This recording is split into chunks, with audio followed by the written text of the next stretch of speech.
Bonjour, bienvenue aux jardins municipaux.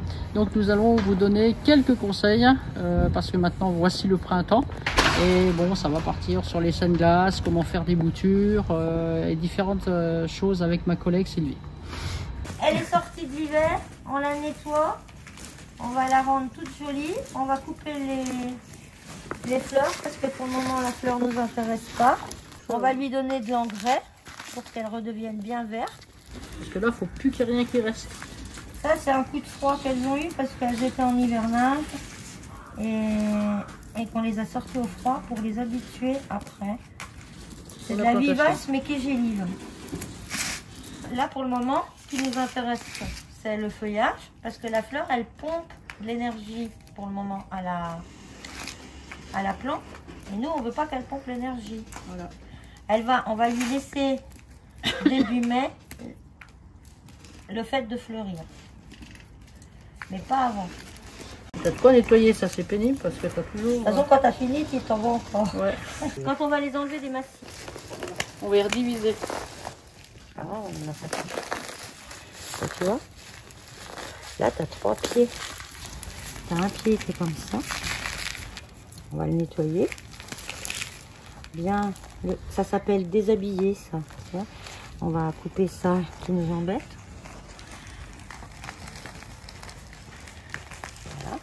Bien la nettoyer. On va prendre un pot plus petit. Et tu vas le remplacer. Voilà. Et on en aura 3. C'est pour ça qu'on en a eu beaucoup parce qu'on a tout fait des divisions. On a le chlorophytome, c'est ça, c'est cette plante-là. Quand on veut faire une bouture, on prend, c'est sur le bout. Bon là, t'as pas trop la formation de la bouture, tu vois, à peu près comme ça, tu vois.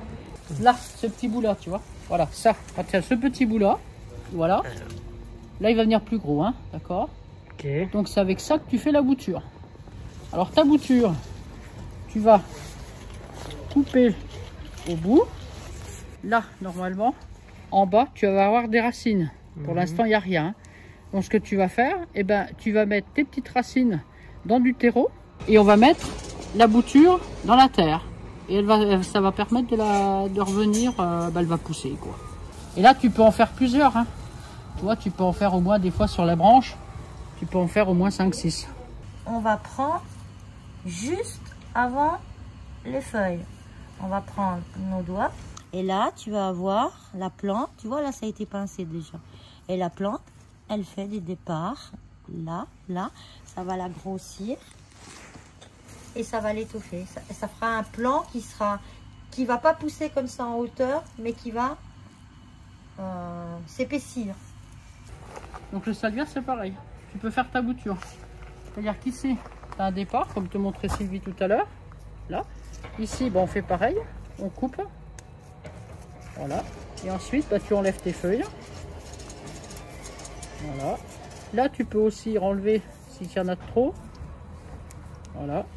Et ensuite, hop, soit on prend de l'hormone de bouturage ou pas. Et on repique dans du terreau. Et puis après, la plante, elle repousse. Ça, tu prends un départ. Tu vas couper sous un œuf. Tu vas enlever tout ce qui t'intéresse pas. Ce qu'on veut à la fin, c'est que quand on va la rempoter, tu mets dans un godet. Hop. Et ce qu'on veut, c'est on va l'arroser parce que si tu laisses trop de feuilles, l'eau, elle va s'évacuer par les feuilles. Nous, ce qu'on veut, c'est qu'elle fasse un cale ici. Ça veut dire qu'elle va faire des racines ici. Et ça, c'est une méthode de multiplication. Avec le lierre, c'est à peu près la même chose, hein. Le lierre, tu vois, tu as plein de départs. Alors, tu peux faire aussi une bouture de feuilles. Donc, soit tu prends le bout ici, ou alors tu prends la feuille. C'est-à-dire que si tu veux prendre le bout, quand il est un peu plus grand, mais là, avec la feuille, tu tailles des deux côtés. Tu vois, il y a toujours chaque départ. Et tu plantes ça dans le terreau pour que ça permette de repousser. Donc ça, on appelle ça une petite bouture de feuilles. Saint-Mamet, Saint-Pancrace et Saint-Gervais. Alors à une époque au mois de mai, alors que les gens croyaient qu'ils pouvaient tout sortir et planter leurs légumes, il y a des amas de glace style de grêlon, gros grêlon, grêle ou neige, qui se sont abattus le 11, 12, 13 mai. Et c'est devenu les saintes glaces Mais à l'origine, c'est 3 seins de glace.